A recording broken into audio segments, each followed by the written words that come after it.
Hey BroMob, we've got a great show lined up for you today, but first, I want to remind you all about Key to the Title. Key to the Title is a season-long tool that you can use to gain an advantage against your league mates. Looking for help for your draft? We have all the draft advice you'll need, with tiered rankings, player projections, cheat sheets, and more. After you've dominated your draft, stay with us for season-long advice, including weekly rankings, waiver wire tips, start sit advice, and so much more. Check out keytothetitle.com today.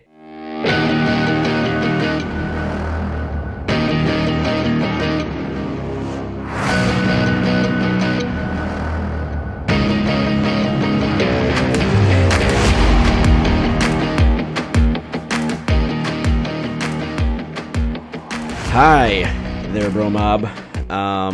Today is Monday, August 12th. I'm your host, Chad. That's Brian over there laughing.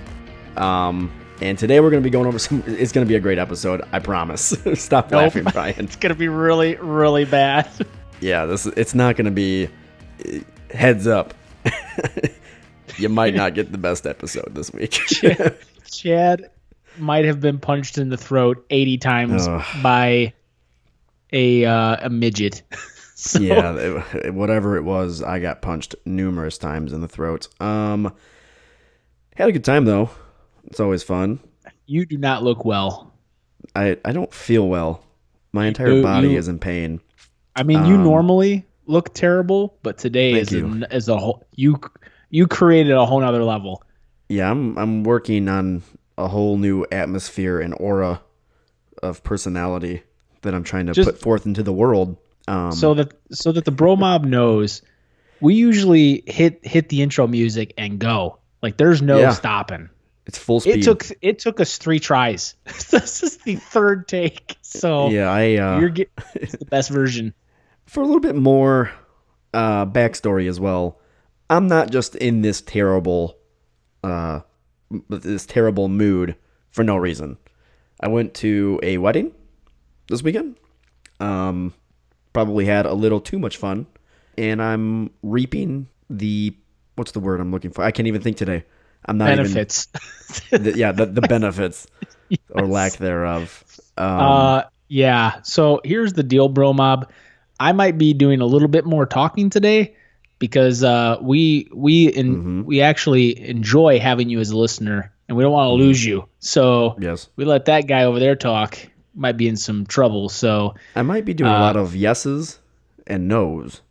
And probably a lot of and just some grumbles. Yeah. A couple grumbles. So if you enjoy the smooth, jazzy sound of my voice, like it's cutting through butter, and you enjoy NPR radio, then I'm going to start talking like this. Don't do it. Don't do it. No, just stop. I won't do it. We got so much packed into this show this week, BroMob. Rehashing our quarterback rankings, our running back rankings, and kind of just going over some of the things that have changed over the last few months when we last did this. And some of the surprising factors, some of the players that have kind of dipped, some of the players that have definitely jumped up in our rankings. It's a fun show. We're going to get right into it. Brian, how was your weekend? Because mine, as you can hear, mine was phenomenal. Well, my weekend was great. Actually, watched a lot of football, got caught up on what was going on with the NFL. And this past week, I don't know if you caught it, but did you get a chance to watch any of the Hard Knocks series, the first episode? No, I actually didn't. No chance to watch Hard Knocks. So it was, it did not disappoint. Of course. Gruden television. It opened up with John Gruden dropping just some great Grudenisms, and right away, Grudenism. Yeah, you made a word out of it. Didn't even blink. You just went with it. I went with it. He dropped some Grudenisms. Some Grudenisms. So he was great. By the way, you could totally tell they need more Gruden. Like they actually didn't have enough. I need some more Gruden in there. There was a lot of input, or not input, but inside looks on the Antonio Brown stuff that's going on with his feet, and you can clearly see that that's been something that's been an issue not just recently but for a while now. Yep. And so that was kind of interesting. And then you just see all the other dynamics and stuff that's going on with the team. So it was pretty interesting to really see that. And I look forward to the next episodes. Hopefully we get more Gruden, because that's really what I want more than anything. Yeah, I mean, if they don't do Gruden, that's just poor television choice, right? The producers are just doing. Well, let's just be honest. That's why there are two reasons why HBO picked the Raiders to do Hard Knocks: Gruden and Antonio Brown. Two Grudens. Gruden and Gruden are the reasons why they picked 1 him. and 2. They picked Gruden for Gruden. The Oakland Grudens.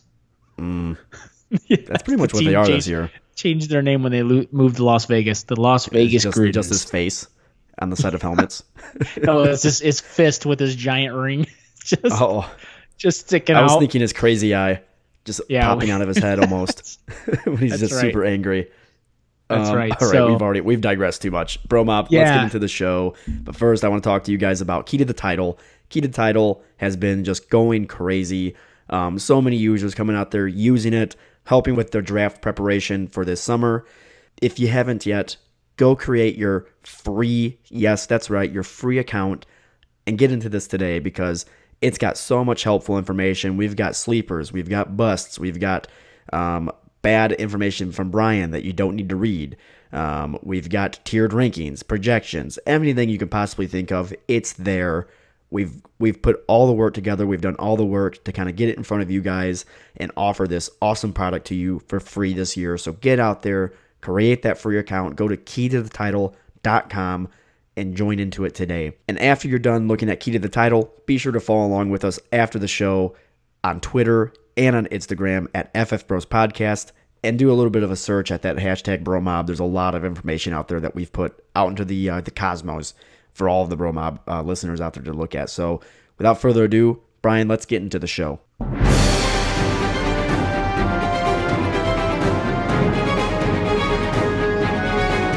Here's the news. Way too early. Yep. Way too early. Nope. So it was a week not really filled with a lot of news, which is weird because preseason started. I mean, we had our first week of preseason, which was really exciting. God, I love football being back. No more Sundays without football going forward. But it was a week filled, like I said, without much news. But the news that was happening was some pretty big stuff. Brian, you've already touched on one, so let's dig into this a little bit here.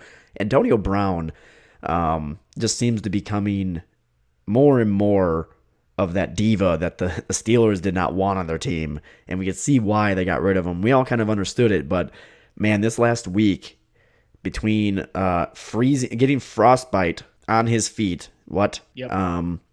followed by complaints about helmets and things around those nature, it's becoming quite the spectacle there in Oakland. So let's get into that little part about the helmet, though, because it seems to be the biggest thing that's concerning me and should concern most of the fantasy football world out there. Is Antonio Brown has come out and threatened that if he cannot wear his old helmet, which is one of the original Rydell helmets. He likes to use it because it helps with his vision and he can see the ball better. But if he's not allowed to wear that helmet, he's actually threatening retirement, which is a really big deal. I mean, the funny thing is we've got players talking about holding out, not playing a season. Now all of a sudden Antonio Brown is thinking about retiring if you can't wear a helmet. Brian, how concerned are you about this? So I'm really concerned, and then I'm not concerned. It's kind of a double-edged sword. So here's the deal. First of all, with his helmet last year the NFL said, hey, there are some helmets that are going to go on a list of banned helmets in the NFL because the NFL does not want them on the list. Helmet makers have decided to move away from them. They don't even make Antonio Brown's helmet anymore. The company that makes his helmet does not make it anymore. It's also a non-certified helmet, but it is not on the list of helmets with concussion concerns. So that's Antonio Brown's argument, is that it's just because it's not certified is the reason it's not on the list. And the NFL will not let players wear a helmet that is not certified. So I think ultimately, look, Antonio Brown is good business for the NFL. And I think the NFL is obviously going to be good business for Antonio Brown. They don't want to see one of their star wide receivers retire, especially a team that's so well known as the Raiders now this coming season, moving to Las Vegas. That's a market they really want to pop. Antonio Brown's a big deal. I think at some point they probably either tell him no or they make him sign some kind of a waiver. The NFL is worried about liabilities that if Antonio Brown or any player wearing a helmet gets injured, they can say, hey, we did all that we could to make sure this didn't happen so that they're not liable. Antonio Brown's camp is coming out. They filed a grievance, and they're saying that, hey, if Antonio Brown gets injured in this new helmet, they want to hold the league liable for those damages. Mm-hmm. And Antonio Brown's saying, hey, I'm not even going to play. I'm just going to retire. If he does decide to retire, before he does, the Raiders could designate him to the non-football injury list, and apparently they wouldn't have to pay him. And so it's very interesting. I think we're going to get a ruling in the next day or two. I wouldn't be shocked if we don't see one tomorrow from the NFL, and it'd be really interesting. I'll keep a close eye on this, but tread carefully. I don't think Antonio Brown's won the bluff. He has said a million times he's got enough money. He does not play football for money. He plays for the love. If he wants to step away from the sport, it won't be about money. It'll be about this. And so it wouldn't shock me. From a fantasy perspective, I'm a little worried, but I do think I think Antonio Brown plays. He's just been a little bit of a headache this whole offseason, and it's one of those situations that where do you want to deal with a headache, right? When you're drafting a team, minimize risk. And it almost seems like Antonio Brown, aside from being an injury risk, has been the riskiest guy there is in terms of just like wackiness, right? Who knows? Next week he might grow another golden mustache, and that might hinder his play. I have no idea. So, well, the funniest part I thought of this whole deal is that I don't know if this is true or not, but I read this and it cracked me up, is he actually tried to paint his Steelers helmet silver. I died. Get out of here. He tried to paint it. Yeah, I read this. I swear that he actually had it professionally painted silver to try to match the Raiders to see if he could sneak it in, and they caught it. And so I don't know if it's true, but if it is, I mean, here's the deal. He's going in the mid to late second round. 209 is his ADP. You just have to ask yourself, he's going around the same spot as like a Mike Evans, a little bit after Juju, Keenan Allen, Adam Thielen.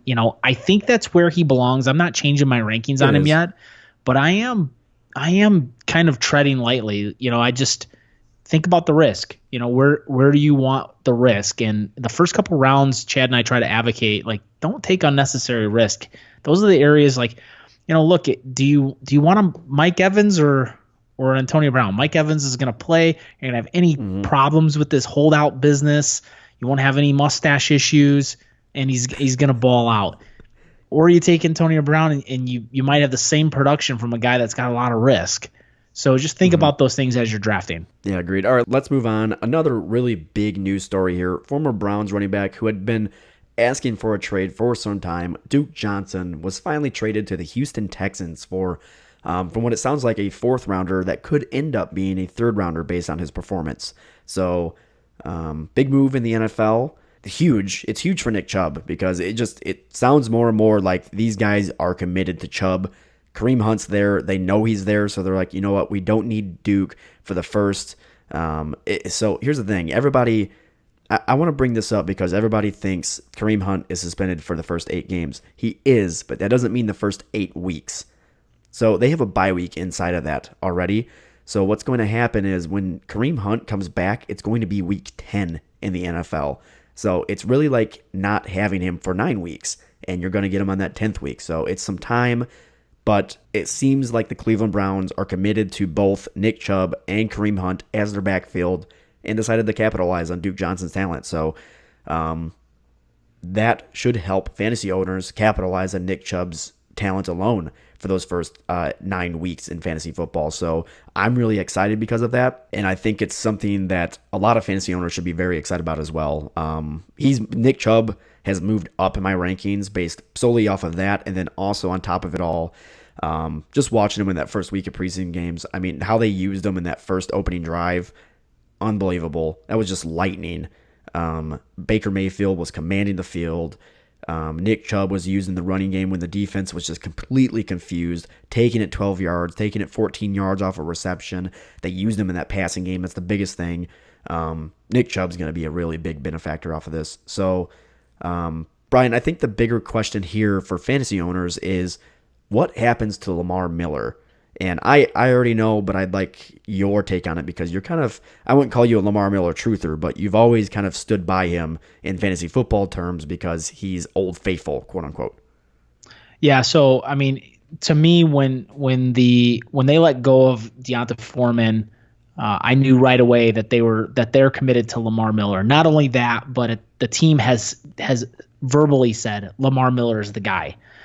And so this doesn't sway me one bit. As a matter of fact, I look at Duke Johnson as Lamar Miller insurance. He's going to get worked in. He'll have some role in the offense, but he's got to learn the playbook. They're in the middle of training camp right now. It's going to take him a while to kind of learn that. So I think he'll be a spot play for the team here and there, but Lamar Miller is going to be the guy. And then obviously I always advocate, and I know you do too, Chad, follow the money. So, I mean, here's the deal. Mm-hmm. Duke Johnson the team's going to pay him $2.2 million this year. He gets a $400,000 roster bonus and $1.8 million salary. Compare that to Lamar Miller, who has a $5.5 million salary, a $1 million signing bonus, and a $700,000 roster bonus. He is a $7.2 million player to the team. They're not going to sit a guy that's making $7.2 million, that's 28 years old, in a contract year, and over a guy like Duke Johnson. Now, Duke Johnson, he could be the future. He could be the guy next year, and that very well may be why they drafted him, to see if he is. So, but I don't see Lamar Miller going anywhere, and I think he is going to be a safe bet, and I like him as a deep value. I think he can be a steal in a lot of drafts. Yeah, and so here's the thing. I do think that Duke Johnson is a value as well. He doesn't quite move into my top 100 because of this move, but I think he's just outside of it now. Because I do, however, think that Duke Johnson is going to be a relatively good third down back for that team. You come out there in shotgun formations, Deshaun Watson with his legs, confusing defenses, and he can dump it off to Duke Johnson, who's really versatile. Duke Johnson is like a modern day Darren Sproles. And Darren Sproles and Duke Johnson have both been productive backs in PPR leagues and half PPR leagues. And so I still see that happening. I think he gets more work than he would have gotten with Cleveland and Nick Chubb being in town, because they really want to use Nick Chubb as a 3-down horse. I think Lamar Miller is a very solid first and second down running back, and then take him out with Duke Johnson in the third down role. I think there's a role for him on this team. So outside of the top 100, I'm not confident bringing him in there yet, but I'm looking at him more in drafts than I would have before. And I'm definitely going to see him. I would definitely advocate drafting him, as before I didn't think of, but even fathom the idea of drafting Duke Johnson on my team. So it definitely helps that. I think there's deep value with Duke Johnson, and I think he can help your fantasy team this season whenever you can plug him into the flex. I don't disagree with you there. I think there could be some value, especially as Lamar Miller insurance. Look, Lamar Miller has a history of going down to injury and having injury issues during the season. That's where Alfred Blue was born, right? I mean, he's been a fantasy star here and there as a plug and play. Duke Johnson could definitely be that guy. And right now he's being drafted in the back of the 11th round, right around the 11-12 turn as far as his ADP. So he's a guy that you could sit on, get a little later. If you wanted to jump on him in the early 11th or late 10th, you grab him as kind of your fifth running back, your fourth running back or something like that. And he could, if Lamar Miller goes down to injury or God forbid is out for the season, you could have a stud. And so, yeah, I don't think Duke Johnson is not valuable. I'm just saying they're not going to split the carries, and Duke Johnson's not going to beat out Lamar Miller. They're not going to sit Miller for Duke, right? Not at all. And so you have to hope that he goes down to a injury, or there's just a game script that fits Duke in for him to have massive fantasy relevance. Did you just say Edukin? Hadouken. Little street fighter. Is that the Duke drop? That's the new Duke drop. The right Duke there. I'm going drop. to find that, and we're getting that in. That's great. All right. Let's move on. We got more show here. The 49ers running back Jerick McKinnon is expected to begin the season on IR. There's no guarantees out there yet. No one said for sure that's what's going to happen, but there's an expectation that he will land there. So what does this mean? That means he won't be eligible to return to play until week 10. Wow. So a player that a lot of people were thinking to come in there and get a lot of snaps in a Kyle Shanahan offense might not be seeing the field for the first 10 weeks of the season. So that's huge. Huge for anybody who's drafted him. Apologies there. I know in our underground league, the guy who drafted him was trying to pawn him off as quickly as he could. Upon some other news before this came out, he was kind of sick of the whole knee flare up and stuff that came up with Jerick McKinnon, so he was trying to trade him for whatever he could. But that, needless to say, McKinnon's now on the waiver wires, and nobody has put any bids on him, so makes sense. But I mean, this is big news for both Tevin Coleman, who I don't think his role changes at all, but it solidifies the fact that Tevin Coleman had a role, and it takes away one of those monsters, or those not monsters, one of those heads to feed on the offense. What I think who's really benefited by this is Matt Breida, who was one of my sleepers going into the season, and with McKinnon going out for the first 10 weeks, if that happens, Breida might be solid gold for your team. A guy that averaged over 5 yards per carry last season. Nothing's too much changed on that offensive line for that to change anything for him. He wasn't a big touchdown benefactor off of anything, so Tevin Coleman will eat those touchdowns, but I think Matt Breida is still a nice little lightning bolt that can get a lot of yardage and some good work in the passing game as well. So, Brian, what do you think? Yeah, I don't disagree. So I like Breida here a lot, especially with his ADP at 1108. I think there's an opportunity there for sure. But I think huge upgrade for Tevin Coleman. I agree with you. I don't think his role changes a little bit, but he is going to see an increase. And so it is a big deal for him. I think he gets a little bit more involved. And I think his familiarity with the offense and with the head coach, now we see there's a reason they brought him in. And so he's also highly paid relative to Breida. So again, follow the money. He's going to see a lot of playing time. So I like Tevin Coleman a lot, and he could show as a workhorse at some point in the season. Atlanta Falcons wide receiver Calvin Ridley returned to practice after injuring his hamstring earlier in training camp, which is good news. I mean, we kind of saw this coming. We knew he was going to be coming back, but it's good to see him back on the field.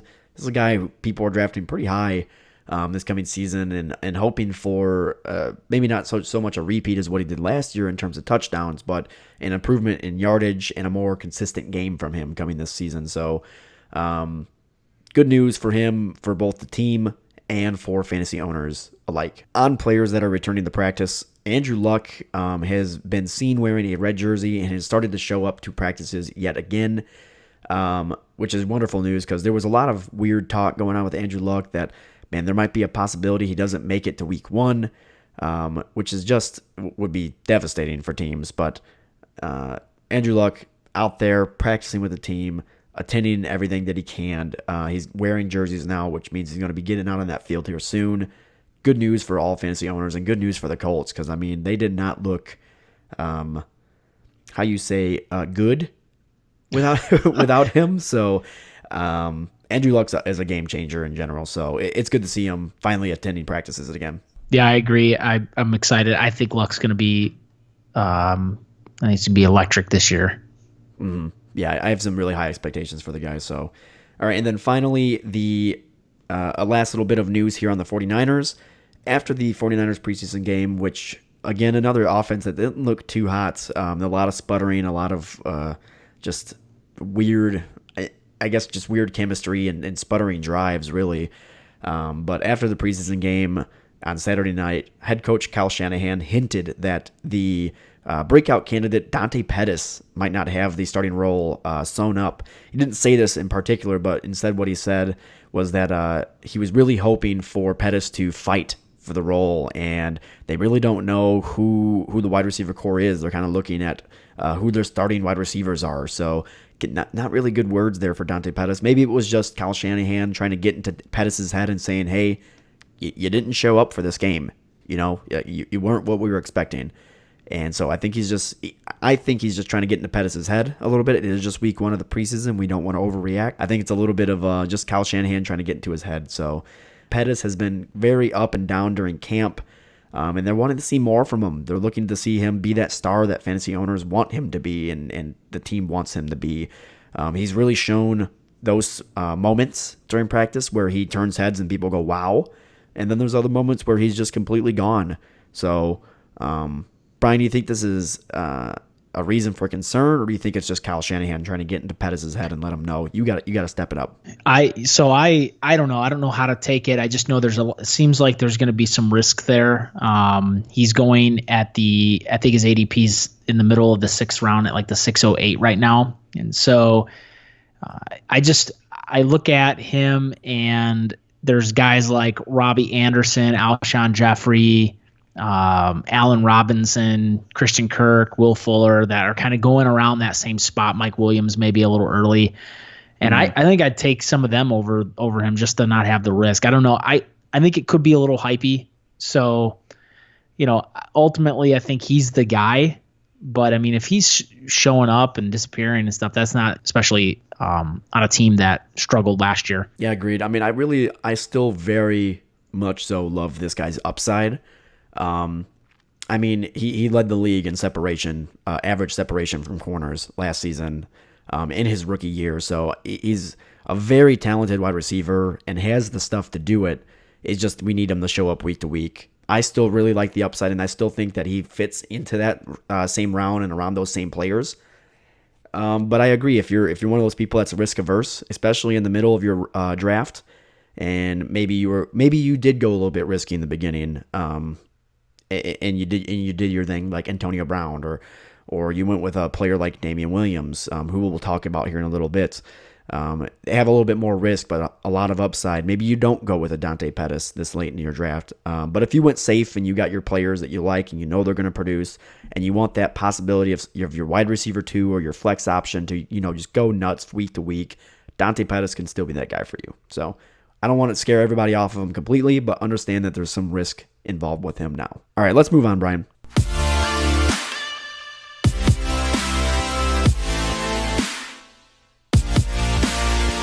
All right, our rankings, BroMob. So we're going to be going over our top 12 quarterbacks and our top 20 running backs for the 2019 season.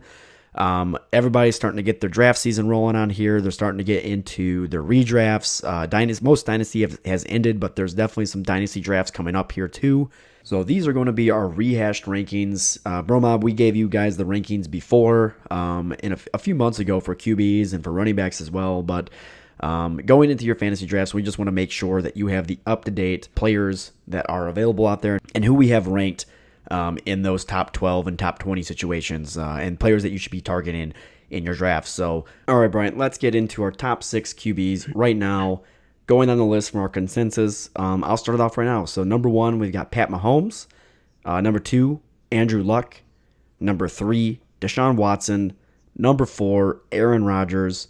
Number 5, Matt Ryan, and number 6, we've got Baker Mayfield. Brian, let's talk into this a little bit more. Tell me about the players. Of course, we got Pat Mahomes at number 1. We both love Pat Mahomes, but let's talk about Andrew Luck a little bit and some of the upside that's there with him. So long as he comes in and he plays, it sounds like he is. He's practicing finally.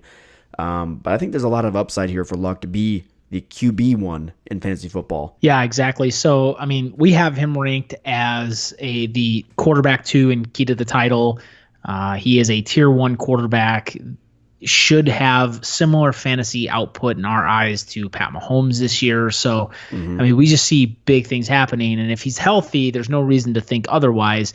Here's the difference and why I love Andrew Luck way more than I love Pat Mahomes this year is from an ADP standpoint. Pat Mahomes is going at the 307 in his current ADP. Andrew Luck, with the news about his calf and not being able to play, he's actually slipped. When we first launched Key to the Title, his ADP was early fifth round, like the 502. He's currently ADP'd at the 605.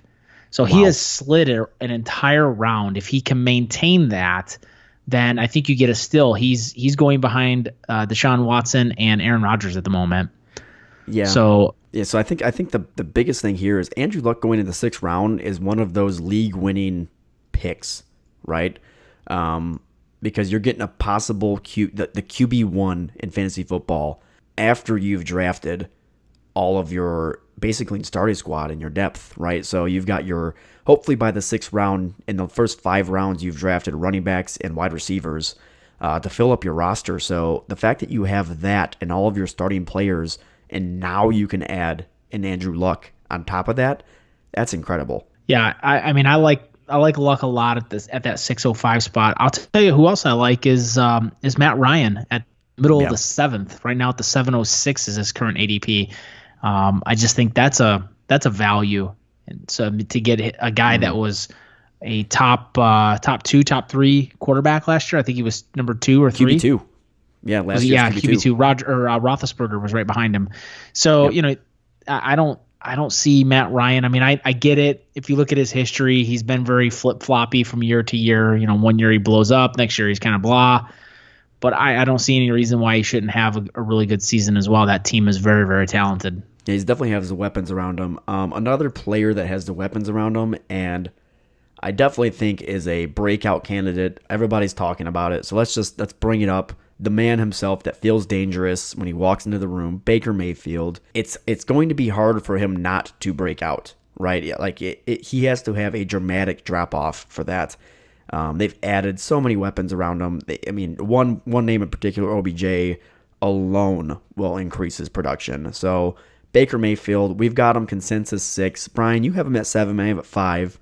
I'm a little bit higher on him than you are. I know you don't like his ADP, so that's kind of killing it with you. But I think his ADP is right where it kind of needs to be, because I do see top 3 QB potential with him. Yeah, I think what irritates me about him more than anything is it's not necessarily his ADP. It can seem deceiving. He's right now his current ADP is 612. So he's literally the last pick of the 6th round.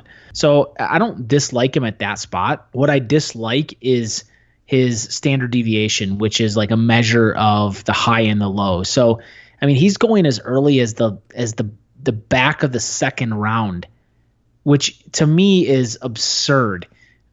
If you're taking him anywhere before the 6th, I think you've made a mistake. And, my philosophy is really not to touch a quarterback until at the 10th round or later anyway. But, I think Baker at the 612 is not so bad. I don't dislike him there. But, I mean, he looked good in the first preseason game. He did. Yeah, he was having fun, too. That whole team was having fun. Yeah. It's kind of cool to see the Cleveland Browns having a fun season finally, right? Because it's just been forever since we've ever seen them good. So Baker coming to town has definitely uplifted the team. It's uplifted the fan base, and it looks like it's going to be a fun season for the Browns. So I'm excited for both his outlook for the season and his outlook for fantasy football owners. Let's talk about the 2 QBs we haven't mentioned here. You and I both have them at 3 and 4, but I think they're two very different quarterbacks. But I think point production wise, they're going to end up very close to each other. That's Deshaun Watson and Aaron Jones. Watson, get over here. I've discovered a touchdown. I love the guy. So Deshaun Watson's one of my favorite QBs in the league. Coming into the league, he was a winner, right? I know out of his rookie season, I helped Brian. I was like, hey, I know you need a QB, because Brian always streams. He's always been a streamer. So I'm like, hey, I know you need a QB. Look into this guy a little bit. He's a winner. Check him out. Brian got him, and Deshaun Watson did not disappoint. So the thing is, he didn't disappoint last season either. He's always going to be an injury risk because he's constantly on the move. He's a running quarterback. But on top of it all, he's a good passer, and he's got some really good weapons to throw to in Hopkins and Fuller. And actually, Lamar Miller is pretty good in the passing game too. And they just added Duke Johnson there too. So love Deshaun Watson. Aaron Rodgers, what's not to like? Even his mustache is glorious in the offseason. So he's both of those players I would not be shy to draft on. Yeah, I agree completely. And then to hit the back end of this top 12, we've got number 7, Drew Brees, number 8, Carson Wentz, number 9, Russell Wilson. Number number 10, Jared Garfield Goff. Number 11, Cam Newton, and number 12, Phillip Rivers. So we'll blitz through this back half here pretty quick, check, because we've got to get to running backs. We got a lot to go through there, but I'll go through just one guy on this list that I absolutely love this season, and then if you want to jump in. But I absolutely love Phillip Rivers on this list. And you look at Rivers. I mean, we've got him as a top 12 quarterback. His ADP is right where I want to take a quarterback at the 10-12. So he's perfect kind of guy for me. I also like Jared Goff a lot, or Jared Garfield. I apologize. Garfield, a lot here. Yep. Eating lasagna. Yep, eating some lasagna. Eating, gobbling up those really touchdowns. Really tasty lasagna. So I like him a lot. So Phillip Rivers and Jared Goff are two guys that I really like on this list. How about you? So aside from saying any names, I want to just point out the fact that our 6 to 12 or our 7 to 12 quarterbacks here should indicate to any fantasy football owner out there that waiting on a quarterback is the way to go, right? I mean, yes, 1 to 6 high-powered names. But 7 to 12, I mean, we're seeing Drew Brees, Carson Wentz, Russell Wilson, Jared Goff, Cam Newton, Phillip Rivers. There's not a name there that is a bad option for you at quarterback. Not one of them. So there's zero reason, and Brian, you'll agree with me here, there's zero reason that you should be drafting a quarterback anywhere, and this is even early for Brian, but anywhere before the 8th round, because all of these quarterbacks are going around there or later.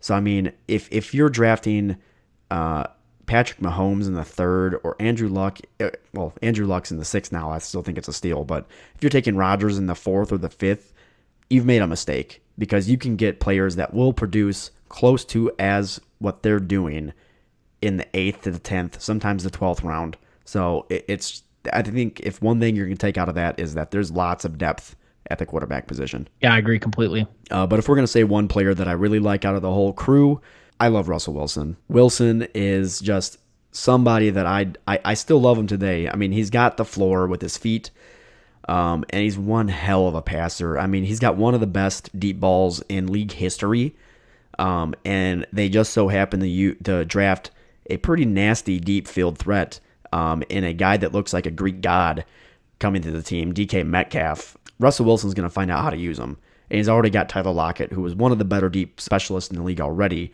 So they're adding weapons to the team. They know how to run the ball well. They don't need to overuse Russell Wilson in the running game, but they still use him. He knows how to run. What was kind of hindering him last season was the fact that he didn't get his rushing touchdown production that you normally see. I think that right there isn't a things to come type of statistic. It was just a blip on the radar. So Russell Wilson should see more rushing touchdowns this coming season, and in turn will make you a very happy fantasy owner. All right, let's move into running backs, Brian. Top 20 rehashed, revisited running back rankings. Man, this is one of the deeper running back groups that I've seen in a very long time in the NFL. And because of that, I wouldn't get away from your drafting running backs early philosophy on most teams, but if this is the year that you wanted to wait and take wide receivers early, I think it's a doable strategy this season. It's definitely gonna benefit whoever does it, and they do some studying and are really prepared for it. But let's get into our top 20 right away. Start with our top 5. Saquon Barkley at number 1, Christian McCaffrey number 2, Alvin Kamara rounding the top 3 out there. And something that might catch people off guard, we got Zeke at 4. Both of us, Brian and I, both have on consensus there. And then to finish that top 5, David Johnson, who's moved up quite a bit from the past few months, just based off the fact that offense looked nice in the preseason. We've heard a lot of hype during the offseason, all the practices, that Kyler Murray looks like the real deal. The offense is running smoothly. Kingsbury runs this really exotic offense that's looking pretty good. And David Johnson should feast off that. So, Brian, let's just get right into it. Zeke, number 4. What are we doing putting him back there and not having him in the top 3? Yeah, it's all risk. I mean, there's no doubt about it. In my eyes, he is the RB1 on this list if he's playing. And I have my reservations, but I do think at some point here he's going to be signed, and I think probably before the season begins. But you just never know. There's a lot of risk there. He said that he's willing to sit out the entire season, so he's taken a Melvin Gordon approach. I think it's a little bit different than the Gordon situation, so therefore we're not moving him back as far. But with the risk, if you're picking in those top 3 or 4 or 5 spots, and you've got a choice between him or Kamara or him or McCaffrey or him or Barkley, and you don't have to deal with the holdout situation, that's why. I think, again, you don't want to take risk in those first couple picks if you don't have to. Yeah, it's nasty to have that risk. I mean, fantasy owners from last season taking Bell in the top 5 will definitely let you know what it feels like. So it can make and break your entire season. He's going to get used a lot once getting signed. So the risk is just baked in there. So let's do the next 6 to 10, Brian. All right, so let's start it off with number 6. Le'Veon Undertaker Bell. So ominous. I don't know, man. Number 6, Lev Bell. Number 7, Joe Mixon. Number 8, we've got Todd Gurley. Number 9, James Ghana. James Ghana. Number 10, Nick Chubb, and that will round out our top 10. So of this list, I mean, again, some value backs here. These are guys that are slipping to the back of the first, early second. I've seen Todd Gurley kind of going around the turn, right? And rightfully so. I think that's kind of where you want to take him. I'm still apprehensive. I just think the knee is going to be a little bit of an issue. And then James Conner, Nick Chubb. So, there's some backs I really like here. I think Lev Bell is going to has an opportunity to certainly outproduce his draft pick at 6. He has all the potential. I mean, he's got the talent, and I think the Jets are going to be a relatively decent team. I think he's got the ability to actually sneak in there and pop into the top 5. So, who do you like on this list, Chad? So I've already talked about him, Nick Chubb. I've moved him into my top 10. Brian, I've got him at 8. You've got him at 10. And there's no reason to not have him this high, I feel like, at least at 10. He's on an offense that's going to be a good offense. And just historically speaking and statistically speaking, whenever there's a good offense, it usually means good production from the running back as well. And vice versa. Sometimes whenever you have a bad offense, the running back doesn't look so well. We saw it with David Johnson last year, but Nick Chubb has a very large opportunity to, like you said with Lev Bell, to outproduce his draft position. I think Nick Chubb has an opportunity to be a top 3, maybe top 2 type of running back in fantasy football. I think he's a league winner in the second round. Yeah, I don't disagree with you. I think Chubb could be he could bring home the gold for a lot of teams this year. So, how about the next tier of backs here, Chad, in the 11 to 15 range? So the next tier, right outside the top 10, and this is why I mentioned that there's a lot of depth at running back. Number 11, we've got Dalvin Cook. Number 12, Aaron Jones. Number 13, Melvin Gordon, and we'll talk about that reason why here in a little bit. At 14, we've got Derrick Henry. 15, Mark Ingram. And that rounds out our 10 to 15 there. Let's just talk about Melvin Gordon right away, Brian. Get it out the go. I think both of you and I have the risk built in there to the fact that Melvin Gordon might not play for a portion of the season. And if it continues to go, his draft stock will just, in our rankings, will just keep going down on him because it'll just look more and more like he won't play at all. Yeah, I mean, right now, his current spot on our list is with a small holdout baked in, or maybe he doesn't hold out, but he's traded, and we just don't know really what to expect on a different team. The talent's there. If LA signs him tomorrow, he's a top 5 back on my list. He's probably number 5 on my list. And so the talent's there. The situation in LA is good for him, but what's going on right now, I don't want to touch it. So I'm staying away. I got him as a consensus overall. I think I got him at like 50 or 51 right now. So he's the 14 ranked back for us. I'm sorry, 13th ranked back for us. I have him at 14. You have him at 12. Yep. For running backs, and it's just really all risk, man. I'm just, you look at the guys that are going around that spot: Dalvin Cook, Aaron Jones, even Derrick Henry. I look at it, and I think I would take Derrick Henry over him. So you just want to be careful. You have to ask yourself, like, what kind of risk do you want to be taking, and what point in the draft do you want to take it? So if you can sneak him in the third, and there's some upside potential, you've already got 2 running backs or a running back and a solid wideout, maybe you take the flyer on him, but just be careful. Yeah. Before we get into the players that we love, let's talk about Derrick Henry just for a moment. And the fact that we have him higher than probably a lot of people, I believe in it. I believe that he has an opportunity here to take a very large workload and get used in the passing game a little bit more than he did last season. I don't think he's going to be a passing down back, but I definitely think he's going to get used a little bit more than last season. And I believe that he has a very good opportunity to be a very good running back for your fantasy team. Well, we saw last year what could happen if the team commits to him. So yes. I think if the team commits to him, they're saying they're going to. They're saying he's the guy. This is the year that he needs to do it. Yep, it's the contract. It's a contract year.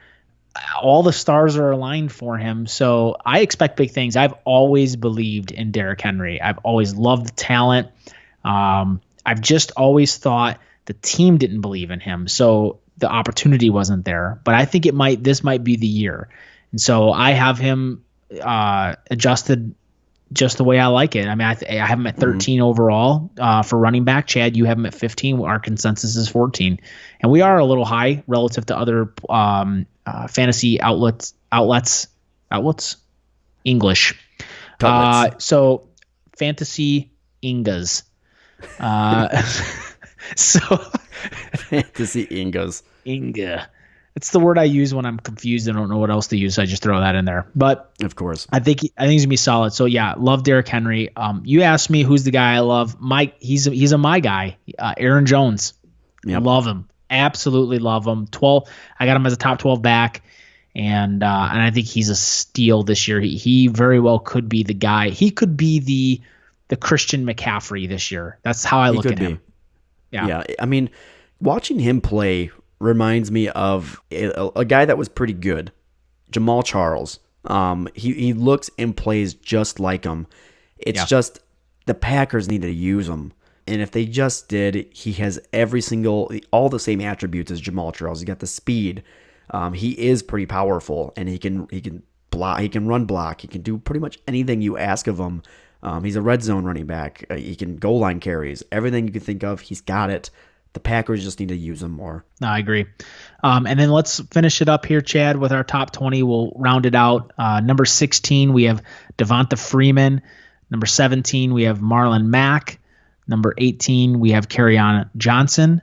Number 19, Josh Jacobs. And to finish it off, number 20. Hey, Damian! We got our war faces on! Damian. I forgot how long it was. Damian Williams.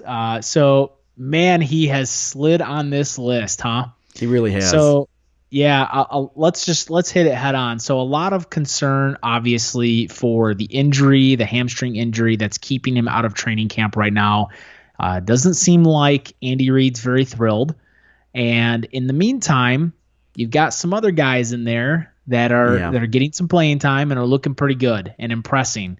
So, Chad, what do you think about Damian Williams? I tried to slide him down my list a while ago, immediately got smacked in the head, and pushed him back up. Now here I am pulling him right back where I wanted him to begin with. So, what do you think? Mm-hmm. So, I have him at 14. You have him at 23. Pretty big disparity there. Yeah. I still believe. I think he can still do it. Even in a committee backfield, I think he still has the talent over the other guys in the team. He can get used in the passing game. He can get used in first and second down, even goal line situations. It's just a matter of, can he do it in an elongated season, right? He's always just been a situational back and everything like that. But I do think he has the talent to do something special with the team. All you have to be for this offense is a middle of the ground running back to produce, I believe. Andy Reid has always produced big running backs, big production out of the running back position. I still believe in Damian Williams. He might slide down the more and more I watch preseason games and kind of see how they're using him or how they're talking about him. But I think I still think he's a running back 2 for offenses this season. But Brian, it looks like you might disagree. He's right on the cusp. Yeah, I don't believe in his talent. I don't think his talent's there. I think there's a reason he's never been the guy on a team. And so I just think it would have clicked already by now. And so I think the hamstring injury is a result of never being a guy that's carried the load. And I just see lingering issues with that at some point. And I see a committee backfield that scares the daylights out of me on a team that's going to pass the crap out of the ball. And it's a situation that I want to stay far away from. I would take Kerryon Johnson, Josh Jacobs, Marlon Mack, Leonard Fournette, for God's sakes, Sony Michel, David Montgomery, all of those guys before him at this point. And that's just my general feeling. I just do, again, when Andy Reid said he's going to be the workhorse guy, that changed things. It's not, sometimes you can be a running back without much talent, but have a great situation and be great relevance for fantasy football. And I thought that's what he was going to be until all of this stuff started kind of piling down when his hamstring injury happened. So now I think you get what you really are supposed to get with him. So that's the reason I have him ranked where he is. It's more of a forward-looking rank. So running back 2 typically will score you over 200 points in half PPR. Do you think he exceeds 200 points this fantasy season? I think he's right around that spot. Okay. I think he's right around 200, maybe slightly over, but right around 200. High 100s, maybe like low 200, somewhere around there. And that's if he's healthy. That's if he stays healthy. I think the reason why he could slide even deeper, and he may even be deeper by the time regular season starts on this list for me, is the risk that comes along with the hamstring injury. The fact that he hasn't been back yet concerns me.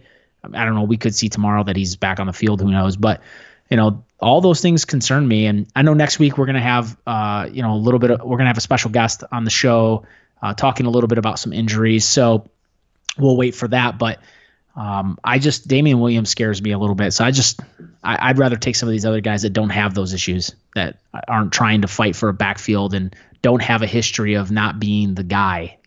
Okay, I get that. Yep. I don't get him being that low for you, but I still think he has the opportunity to do it. So Brian, I mean, seeing a pretty big disparity there.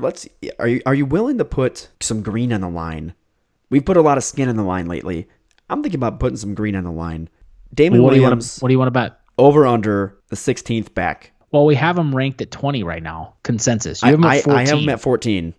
You have him at 23. So you're saying that he'll be the number 16 ranked back or higher on the season. Yeah, or better. I'll say he's 15. I'll say he's 17 or worse. Yeah. I'll put 5 on it. I got 5 on it. That's a deal. It's that's easy money in the pocket right there. Nope, that's a deal. We'll put that on the website, BroMob. If you want to check it out, just go to thefantasyfootballbros.com. See what bets we've already put on the line. A lot of them are just no-brainers. Chad's going to win it. And Brian got lucky with one of the 5 on it's. Apparently, there was just a weird group of people on Twitter voting for him. So we like to give him one every once in a while, right, BroMob? So I got you, BroMob. Of course. That's going to round out our top 20 running backs and going to end our episode, BroMob. So be sure to tune in every Monday to stay up to date on the fantasy football world and to gather any insights on how to dominate your fantasy football league. Yeah, and BroMob, make sure you check out keytothetitle.com. You want to learn more about our Key to the Title system. There's all kinds of information there, and it's completely free to sign up. There's not a dollar that has to leave your pocket. We gave it away for free this year.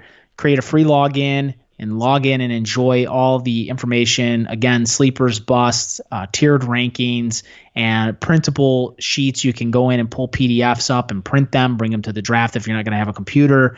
But our goal is to help you win a hashtag BroMob Championship. If you're not an Apple Podcast, we're also on Spotify, YouTube, Google Podcast, or wherever it is that you like to listen. Tell your family, let your friends know, and get this podcast on their queues.